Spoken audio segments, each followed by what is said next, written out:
The Adventures of Mark Twain, 1985, is the kind of animated film that feels like it drifted in from a different timeline, one where a family-friendly adventure could also be a moody philosophical say, and where the big emotional engine is not saving the world, but trying to understand why a famous man is quietly ready to leave it. Directed by Will Vinton and anchored by James Whitmore's voice performance as Mark Twain, this is a stop-motion claymation fantasy that uses Twain's literature the way a dream uses memories. It reshuffles them, exaggerates them, turns them into symbolic rooms you wander through, and then it hits you with a line that suddenly sounds like it was written for grown-ups who forgot they were watching a kid's movie. Alongside Whitmore, the film's core traveling companions are Tom Sawyer, Huck Finn, and Becky Thatcher, voiced by Chris Ritchie, Gary Krug, and Michelle Mariana, and the dynamic between those three is the audience's entry point into something that is both playful and unnerving in the same breath. On the surface, the premise is simple and immediately magical. Tom and Huck are itching for fame and trouble, and a balloon is the most obvious doorway to both. They sneak aboard Twain's airship. Becky follows, and the adventure begins with the kind of boyish bravado that feels right out of a porch swing myth about being young in America. But the movie quickly reveals that Twain is not simply a whimsical pilot giving kids a tour of the clouds. He is on a mission. He is headed toward Halley's Comet, and he speaks about it with a fixation that is equal parts curiosity and resignation. The children feel the danger before they fully understand it, and their questions carry a genuine fear underneath the jokes. Where are we going? Are we going to die? Is there heaven or hell? Twain does not brush them off. He answers them like a man who has spent too many nights alone with his own thoughts and has stopped pretending that the biggest questions can be kept polite. That tonal honesty is the film's secret weapon because it makes the story feel like it is about something real even while the visuals are made of sculpted clay and stylized caricature. The structure is built like a chain of story rooms inside the airship, and the film leans into that framing with an actual mechanism that lets the characters drop into vignettes drawn from Twain's work. In practice, that means the plot is less about conventional escalation and more about accumulation. You keep learning who Twain is by watching what he chooses to tell, how he tells it, and what the stories reveal about his relationship with humanity, faith, progress, love, and death. Early on, the film slides into the celebrated Jumping Frog of Calaveras County, and it plays like a miniature comedy of American hustle. Jim Smiley's obsessive gambling spirit and the rigged frog contest have a mischievous rhythm, and the animation sells the physical humor in a way that feels handcrafted rather than slick. The frog itself becomes more than a gag once the movie circles back to it later in a surprisingly literal way, and that is one of the film's best tricks. It plants something silly and later turns it into a genuine story solution, which makes the world feel cohesive even when the narrative is episodic. Then, the film pivots into the Garden of Eden through a device that feels like a library elevator into imagination. And suddenly you are watching Adam and Eve not as distant stained glass icons, but as awkward, funny, emotionally recognizable people. This segment is one of the clearest examples of how the movie balances charm with bite. Adam is wary, literal, and mildly annoyed by existence. Eve is curious, energetic, and completely uninterested in accepting that the world should remain unnamed or unexplored. Their dialogue is written to highlight how love can be born out of irritation and fascination at the same time, and the film's staging makes paradise feel like a place you can touch, which paradoxically makes the loss of it feel more personal. There is a sweetness here that sneaks up on you, especially when the film frames companionship as the true Eden, not the garden itself. The line about being content because the person is found even if the garden is lost hits harder than you expect in a claymation feature. And then, almost without warning, the film opens a trapdoor into something far darker. The mysterious stranger sequence with the angel named Satan is where this movie earns its reputation as a childhood fever dream for anyone who caught it too young. The stranger's calm detachment, his casual godlike demonstrations, and his cruelty that does not even register as cruelty to him create a chill that the movie does not soften with a wink. He makes people destroys them, shrugs at their suffering, and speaks about life as a dream in a way that is meant to unsettle the viewer as much as it unsettles Tom and Becky. It is not horror in the conventional sense, but it is existential dread presented with the confidence of a fairy tale that refuses to protect you from the moral. What makes it work is that it is not there just to be edgy. It is there because it reflects a side of Twain that the film is quietly building toward. The film is asking you to consider that the same mind that can craft warm Americana can also stare into the void and describe it with a straight face. That brings us to what I think is the movie's central conversation, the thing it is really about underneath, all the set pieces. It is about the tension between Twain the public humorist and Twain the private man, and whether laughter is a mask, a weapon, a bomb, or all three. The movie repeatedly returns to the idea that humor is not just entertainment, but survival.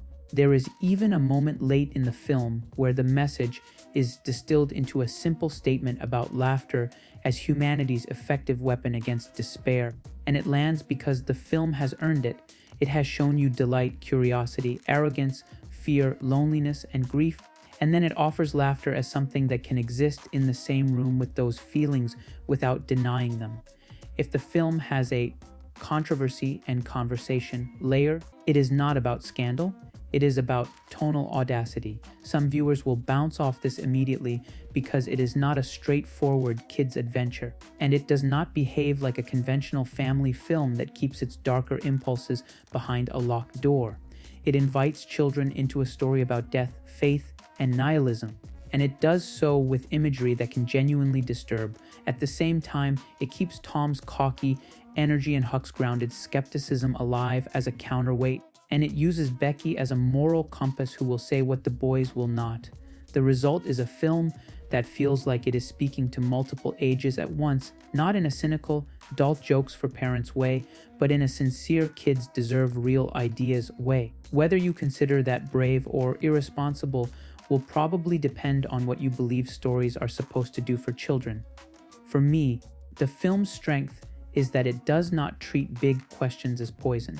It treats them as weather you eventually walk through, and it offers companionship and humor as shelter rather than pretending the storm is not there. Craft-wise, the animation is doing a lot of heavy lifting, and it is worth appreciating how the claymation style supports the story rather than distracting from it. The character designs are exaggerated but emotionally readable, and the film knows when to lean into caricature for comedy and when to pull back for sincerity. Twain's face in particular has a weight to it. The animation gives him a weary softness around the eyes, and Whitmore's voice performance adds a textured cadence that feels lived in. He does not play Twain as a cartoon. He plays him as a man who is performing Mark Twain for the kids while also letting the mask slip in quieter moments. When he talks about having seen the world and being curious about heaven and hell, it is not delivered like a punchline. It is delivered like a confession that accidentally got spoken aloud. The writing also deserves credit for how it uses the kids' motivations to keep the story moving. Tom is not just a passenger, he is an engine. His hunger for fame and his obsession with being the hero makes him both funny and frustrating, and the film uses that to create genuine conflict. He is the one most likely to treat danger as an opportunity, which is believable for his age and personality, and it leads to choices that have consequences. Huck is the grounding presence who calls out nonsense and worries about survival. Becky is the one who refuses to be sidelined and repeatedly proves more resilient than the boys give her credit for. The film even teases the idea that the adults underestimate her endurance, and it plays that as both humor and truth. These are simple character functions, but they work because they are consistent and they give the episodic structure a spine. Where the movie struggles is mainly in the way episodic storytelling can diffuse momentum. Even though the airship plot is a through line, there are stretches where the film feels less like a single story and more like a collection of scenes that are thematically linked.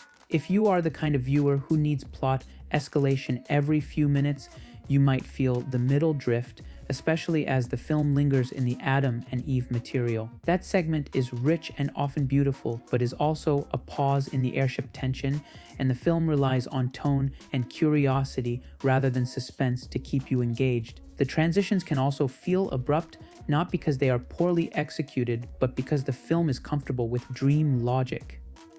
One moment you are laughing at Tom's bravado, and the next you are watching Satan speak with detached contempt about human life. That is the point, but it can still be jarring, and some viewers will interpret that as unevenness rather than intentional contrast. There is also a certain looseness to the film stakes that can be confusing on first watch. Twain's relationship to the comet is presented as destiny, obsession, and personal grief all at once, and the film does not spoon-feed you a single clean explanation. It lets the idea evolve. You gradually realize the comet is not just a destination, but a symbol of Twain's desire to reunite with his lost love, to close a cosmic loop, to meet his appointment, and to reconcile the light and dark sides of himself. The movie eventually externalizes that internal conflict in a literal figure, Twain's double, and that is where the story becomes surprisingly direct about what it has been implying. Everyone has a dark side.